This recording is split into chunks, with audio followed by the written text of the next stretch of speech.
Hello, स्वागत है आपका फ्री जीके के चैनल पे। मेरा नाम है किरण भावर। आज के इस वीडियो में हम सन 2022 के नोबेल पुरस्कार कवर करने वाले हैं। जितने भी बेसिक क्वेश्चंस होते हैं नोबेल पुरस्कार से रिलेटेड, सारे आज के इस वीडियो में आपको देखने के लिए मिलेंगे। हम लास्ट में पूरी लिस्ट भी कवर करने वाले हैं। सन 2022 में किसे किसे दिया गया है नोबेल पुरस्कार, किस क्षेत्र में मिला है और किस चीज़ के योगदान के लिए मिला है, वो सारी चीज़ें हम कवर करेंगे जो काफ़ी ज़्यादा इंपॉर्टेंट है आपके आने वाले एग्जाम के लिए। वीडियो को पूरा लास्ट तक जरूर देखिएगा। रिवीजन करने के लिए आपको इसका PDF मिलेगा, डिस्क्रिप्शन में एक लिंक दिया हुआ है, वहां से आप इजिली डाउनलोड कर सकते हैं। तो चलिए शुरू करते हैं फर्स्ट क्वेश्चन से। फर्स्ट क्वेश्चन है, नोबेल पुरस्कार किसकी याद में दिया जाता है? एक बेसिक सा क्वेश्चन है, बताइए किसकी याद में दिया जाता है नोबेल पुरस्कार? ये दिया जाता है अल्फ्रेड नोबेल की याद में। करेक्ट आंसर होगा ऑप्शन ए वाला। इनका नाम है अल्फ्रेड नोबेल, इनकी याद में दिया जाता है नोबेल पुरस्कार। नेक्स्ट क्वेश्चन है, अल्फ्रेड नोबेल ने किस चीज की खोज की जिसके लिए वे जाने जाते हैं? इन्होंने खोज की थी डायनामाइट की। करेक्ट आंसर होगा ऑप्शन ए वाला। इन्होंने 1867 में, याद रखिएगा 1867 में डायनामाइट की खोज की थी अल्फ्रेड नोबेल ने। इन्होंने खोज इसलिए की थी ताकि इसका सही इस्तेमाल किया जाए। सही इस्तेमाल कहाँ पर? बड़ी बड़ी चट्टानों को तोड़ने के लिए, पर्वत पहाड़ को तोड़ने के लिए डायनामाइट का इस्तेमाल किया जाए, इसलिए इन्होंने इसकी खोज की थी। लेकिन इसका गलत इस्तेमाल होने लगा कहाँ पर? युद्ध में, जहाँ पर बहुत सारे लोगों की जाने गई, जिसकी वजह से काफ़ी ज़्यादा दुखी हुए। तो उन्होंने एक वसीयत लिखी थी, उसमें लिखा था कि जितने भी पैसे अभी तक इन्होंने कमाए हैं उन पैसों के ऊपर जितना भी ब्याज मिलेगा उन पैसों से पुरस्कार वितरित किए जाएंगे। उसी पुरस्कार को आज हम नोबेल पुरस्कार के नाम से जानते हैं। नेक्स्ट क्वेश्चन है, अल्फ्रेड नोबेल किस देश के निवासी थे? इंपॉर्टेंट क्वेश्चन है, ये किस देश के निवासी थे? करेक्ट आंसर होगा ऑप्शन ए वाला, स्वीडन देश के निवासी थे अल्फ्रेड नोबेल। नेक्स्ट क्वेश्चन देखिएगा, नोबेल पुरस्कार के 6 क्षेत्र कौन कौन से हैं? कौन से 6 क्षेत्रों में दिया जाता है नोबेल पुरस्कार? याद रखिएगा, भौतिकी और रसायन, मेडिसिन और साहित्य, शांति और अर्थशास्त्र। ये 6 क्षेत्रों में दिए जाते हैं। मतलब करेक्ट आंसर होगा ऑप्शन डी वाला। सभी क्षेत्रों में दिया जाता है, भौतिकी और रसायन, मेडिसिन और साहित्य, शांति और अर्थशास्त्र। देखिए नेक्स्ट क्वेश्चन है, नोबेल पुरस्कार वितरण करना कब से प्रारंभ किया गया? करेक्ट आंसर होगा ऑप्शन बी वाला, 1901 से दिया जाने लगा। इसकी शुरुआत हुई थी 1901 से। नेक्स्ट क्वेश्चन देखिएगा, नोबेल पुरस्कार कितने क्षेत्रों में दिया जाता है? कितने क्षेत्रों में दिया जाता है? 6 क्षेत्रों में। आपको पूरे 6 क्षेत्रों के नाम याद होने चाहिए, भौतिकी, रसायन, शरीर विज्ञान अथवा चिकित्सा, साहित्य, शांति और अर्थशास्त्र। ये 6 है क्षेत्र, सबके नाम आप जरूर याद रखिएगा। नेक्स्ट क्वेश्चन है, पहले कितने क्षेत्र में नोबेल पुरस्कार दिया जाता था? पहले सिर्फ 5 क्षेत्रों में दिया जाता था, याद रखिएगा। अर्थशास्त्र के क्षेत्र में नहीं दिया जाता था शुरू से ही। इसकी शुरुआत कब से हुई थी? 1901 से शुरुआत हुई थी, तो उस समय सिर्फ 5 क्षेत्रों में दिया जाता था, अर्थशास्त्र के क्षेत्र में नहीं दिया जाता था। नेक्स्ट क्वेश्चन है, नोबेल पुरस्कार प्राप्त करने वाले प्रथम भारतीय कौन थे? याद होना चाहिए आपको, रविंद्रनाथ टैगोर। इनका नाम क्या है? रविंद्रनाथ टैगोर। ये ऐसे पहले भारतीय हैं जिन्हें नोबेल पुरस्कार मिला है 1913 में। याद रखिएगा 1913 में, साहित्य के क्षेत्र में, और किस पुस्तक के लिए? गीतांजलि के लिए। नेक्स्ट क्वेश्चन देखिएगा, नेक्स्ट क्वेश्चन है, नोबेल पुरस्कार प्राप्त करने वाली प्रथम भारतीय महिला कौन थी? प्रथम भारतीय महिला कौन थी, यह भी आपको याद होना चाहिए। कौन है, क्या नाम है इनका? इनका नाम है मदर टेरेसा। याद रखिएगा, मदर टेरेसा पहली वह महिला है जिन्हें नोबेल पुरस्कार मिला है, पहली भारतीय महिला है जिन्हें नोबेल पुरस्कार मिला है। कौन से क्षेत्र में? शांति के क्षेत्र में। कब? 1979 में। यह भी याद रखिएगा। देखिए नेक्स्ट क्वेश्चन है, अर्थशास्त्र के क्षेत्र में नोबेल पुरस्कार की शुरुआत कब की गई? इसकी शुरुआत कब की गई है? 1967 से इसकी शुरुआत की गई है। देखिए यहाँ पर कंफ्यूज नहीं होना है, 1967 से इसकी शुरुआत की गई है, लेकिन पहली बार ठीक 2 साल बाद 1969 में दिया गया। ये दोनों पॉइंट आपको याद रखने हैं, कंफ्यूज नहीं होना है। शुरुआत की गई 1967 में, लेकिन दिया गया 2 साल बाद 1969 से। देखिए, अर्थशास्त्र के क्षेत्र में पहली बार नोबेल पुरस्कार कब दिया गया? बताइए इसका करेक्ट आंसर क्या होगा इसमें से? इसका करेक्ट आंसर होगा ऑप्शन डी वाला, 1969 से। अभी हमने कुछ बेसिक क्वेश्चंस कवर किए हैं जो काफ़ी ज़्यादा महत्वपूर्ण है आपके एग्जाम के लिए। कई बार ये क्वेश्चंस एग्जाम में रिपीट हो चुके हैं। अब हम कवर करेंगे नोबेल पुरस्कार विजेता 2022 की सूची। शांति के नोबेल पुरस्कार विजेता 2022 में कौन कौन है? देखिए 3 को मिला है। एलिस बियालियात्स्की, ये बेलारूस के हैं, आप देख सकते हैं इनका फोटो। और बाकी मेमोरियल और सेंटर फॉर सिविल लिबर्टीज, ये दोनों संस्थाएं हैं। याद रखिएगा, एक व्यक्ति को मिला है और 2 संस्थाओं को मिला है शांति का नोबेल पुरस्कार। मेमोरियल संस्था रूस की है, सेंटर फॉर सिविल लिबर्टीज ये जो संस्था है ये यूक्रेन की है। आप 2-3 बार ये नाम रिपीट करेंगे तो आपको याद हो जाएगा। देखिए एक एक को भी हम अलग अलग से पढ़ेंगे। एलिस बियालियात्स्की, इनके बारे में पढ़ते हैं। एलिस बियालियात्स्की बेलारूस के हैं, जिन्हें 2022 में शांति का नोबेल पुरस्कार मिला। उन्होंने 1980 से ही लोकतांत्रिक आंदोलन मानवाधिकार के लिए प्रयास किया है। बेलारूस में भी लोकतंत्र नहीं है और ये उनका लगातार विरोध करते रहे हैं, इसलिए इन्हें नोबेल पुरस्कार मिला। ये पॉइंट क्लियर हुआ आप लोगों का। नेक्स्ट देखिएगा, ये संस्था है, कहाँ की है? रूस की संस्था है। देखिए मेमोरियल संस्था, मेमोरियल एक संगठन है, संस्था है, जिसकी स्थापना 1987 में सोवियत संघ के दौरान हुई थी। इसका उद्देश्य साम्यवादी दमन के पीड़ितों की यादें रखना है। सोवियत विघटन के बाद यह संगठन रूस में मानवाधिकारों के लिए काम करता है, इसलिए रूस के इस संगठन को शांति का नोबेल पुरस्कार मिला है। यह पॉइंट भी आपका क्लियर हुआ कि इसे क्यों दिया गया। नेक्स्ट देखिएगा, सेंटर फॉर सिविल लिबर्टीज संगठन की स्थापना 2007 में यूक्रेन में हुई थी। कहाँ पर हुई थी? यूक्रेन में हुई थी। शुरुआत से ही यह संगठन मानवाधिकार और लोकतंत्र के लिए मजबूती से खड़ा रहा है। रूस के आक्रमण के बाद में यूक्रेन के नागरिकों के लिए इस संगठन ने काम किया और इसलिए इसे भी शांति का नोबेल पुरस्कार मिला।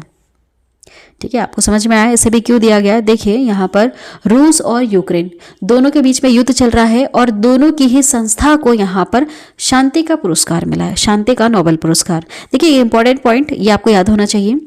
नॉर्वे की जो संसद है यह शांति के लिए नोबेल पुरस्कार प्रदान करती है। ठीक है, याद रखिएगा, नॉर्वे की संसद शांति के लिए नोबेल पुरस्कार प्रदान करती है। नेक्स्ट है साहित्य का नोबेल पुरस्कार सन 2022 में किसे किसे मिला है? एनी एनॉक्स को मिला है। आप देख सकते हैं इनका फोटो, एनी एनॉक्स, इन्हें मिला है साहित्य का नोबेल पुरस्कार, लिटरेचर के लिए मिला है। देखिए इनके बारे में थोड़ा सा जान लेते हैं। एनी एनॉक्स का जन्म हुआ था 1940 में फ्रांस में। उनके लेखन का जो मुख्य भाग है वह है सामाजिक असमानता को लेकर। ये हमेशा इसके ऊपर कुछ ना कुछ लिखती रहती हैं, इसलिए इन्हें मिला है साहित्य का नोबेल पुरस्कार सन 2022 में। एनी एनॉक्स की कुछ प्रमुख किताबें हैं, कौन कौन सी हैं ये भी देख लीजिए। 1993 में इन्होंने लिखी थी जर्नल डू डेहॉर्स, और उसके बाद एक्सटीरियर्स लिखी थी 1996 में। या ला वी एक्सटीरियर 1993-1999 तक लिखी थी इन्होंने। थिंग्स सीन 2010 में लिखी थी। ये कुछ इनकी प्रमुख किताबें हैं। नेक्स्ट देखिएगा, नेक्स्ट पॉइंट काफ़ी ज़्यादा इंपॉर्टेंट है, याद रखना है आपको। स्वीडिश एकेडमी ऑफ लिटरेचर साहित्य के लिए नोबेल पुरस्कार प्रदान करती है। क्वेश्चन अगर पूछा जाए कि साहित्य के लिए नोबेल पुरस्कार कौन प्रदान करता है? Swedish academy of literature. Next देखिएगा, रसायन का नोबेल पुरस्कार सन 2022 में किसे किसे मिला? 2022 में 3 व्यक्तियों को रसायन के नोबेल पुरस्कार से सम्मानित किया गया है। 3 व्यक्ति हैं यहाँ पर, इनके नाम देखिएगा। कैरोलिन बर्टोजी, ये अमेरिका के हैं, इनका नाम है कैरोलिन बर्टोजी। उसके बाद है बैरी शार्पलेस, अमेरिका के हैं। और तीसरे व्यक्ति हैं मॉर्टन मेल्डल, इनका नाम है मॉर्टन मेल्डल, ये डेनमार्क के हैं। ठीक है, ये तीनों नाम आपको याद रखने हैं, कैरोलिन बर्टोजी, बैरी शार्पलेस और मॉर्टन मेल्डल। देखिए इनके बारे में भी जान लेते हैं ना, क्यों दिया गया। बैरी शार्पलेस को दूसरी बार नोबेल पुरस्कार मिला, पहली बार इन्हें 2001 में मिला। ये काफ़ी ज़्यादा इंपॉर्टेंट पॉइंट है, आपको याद रखना है। बैरी शार्पलेस जो हैं इन्हें दूसरी बार नोबेल पुरस्कार मिला है, पहली बार कब मिला? 2001 में। नेक्स्ट पॉइंट है 2022 में रसायन के लिए इन तीनों को नोबेल पुरस्कार मिला। क्यों मिला, क्या योगदान रहा इनका? क्लिक केमिस्ट्री और बायो ऑर्थोगोनल केमिस्ट्री के विकास के लिए इनको दिया गया है। याद रखिएगा, इंपॉर्टेंट पॉइंट है। ये पॉइंट भी काफ़ी ज़्यादा इंपॉर्टेंट है, इसे भी याद रखिएगा। The royal Swedish academy of science भौतिकी और रसायन विज्ञान के लिए नोबेल पुरस्कार प्रदान करती है। नेक्स्ट देखिएगा, चिकित्सा का नोबेल पुरस्कार 2022 में किसे दिया गया? स्वांते पैबो को दिया गया। कौन सी कंट्री से है? स्वीडन कंट्री से है, याद रखिएगा, इंपॉर्टेंट है। चिकित्सा का नोबेल पुरस्कार किसे मिला? स्वांते पैबो को मिला है, स्वीडन कंट्री से है। इनके बारे में और कवर करते हैं। 2022 में चिकित्सा का नोबेल पुरस्कार स्वीडन के स्वांते पैबो को दिया गया। उन्हें यह पुरस्कार विलुप्त होमिनीन और मानव विकास के जीनोम से संबंधित उनकी खोजों के लिए दिया गया है। साथ में यह पॉइंट भी याद रखेगा, कारोलिंस्का चिरोजिकल इंस्टीट्यूट स्वीडन की इंस्टीट्यूट है, यह शरीर विज्ञान अथवा चिकित्सा के लिए नोबेल पुरस्कार प्रदान करती है। ये जो पॉइंट मैंने लिखा है ये काफ़ी ज़्यादा इंपॉर्टेंट है। नेक्स्ट देखिएगा, भौतिकी का नोबेल पुरस्कार सन 2022 में किसे किसे दिया गया? 3 वैज्ञानिकों को दिया गया है संयुक्त रूप से। किसे किसे? एलन एस्पेक्ट को दिया गया है, ये फ्रांस कंट्री के हैं। John F closure America country के हैं। इनके बाद है एंटोन जिलिंगर, ये ऑस्ट्रिया कंट्री के हैं। आप देख सकते हैं इन तीनों के नाम हैं। एक और बार हम नाम रिपीट करेंगे ताकि आपको याद रहे।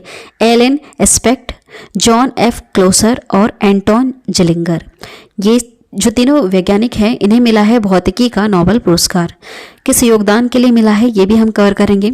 उन्हें यह पुरस्कार उलझे हुए फोटोनों के प्रयोगों के लिए, बेल असमानताओं के उल्लंघन की स्थापना और अग्रणी क्वांटम सूचना विज्ञान के लिए दिया गया। नेक्स्ट पॉइंट है, उनके परिणामों ने क्वांटम सूचना पर आधारित नई तकनीक का रास्ता साफ कर दिया है। इस योगदान के लिए इनको मिला है भौतिकी का नोबेल पुरस्कार सन 2022 में 3 व्यक्तियों को। देखिए, the royal Swedish academy of science ये भौतिकी और रसायन विज्ञान के लिए नोबेल पुरस्कार प्रदान करती है। ये इंपॉर्टेंट पॉइंट याद रखिए। नेक्स्ट है, अर्थशास्त्र का नोबेल पुरस्कार 2022 में किसे किसे दिया गया? 3 अमेरिकी अर्थशास्त्रियों को दिया गया है सन 2022 में अर्थशास्त्र का नोबेल पुरस्कार। किसे किसे दिया गया है? देखिए, बैन बर्नानके, इनका नाम है बैन बर्नानके, डगलस डायमंड, इनका नाम है डगलस डायमंड, और फिलिप डायब वीगो, नाम याद रखिएगा, फिलिप डायब वीगो। ये तीनों अमेरिका के हैं, अमेरिका के अर्थशास्त्री। इन्हें मिला है सन 2022 का नोबेल पुरस्कार। इन तीनों पुरस्कार विजेताओं को विशेष रूप से वित्तीय संकट के दौरान अर्थव्यवस्था में बैंकों की भूमिका के बारे में हमारे समाज में सुधार करने के लिए दिया गया है।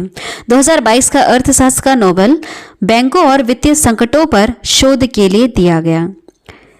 अर्थशास्त्र का नोबेल पुरस्कार 1967 से शुरू हुआ और पहली बार 1969 में दिया गया था।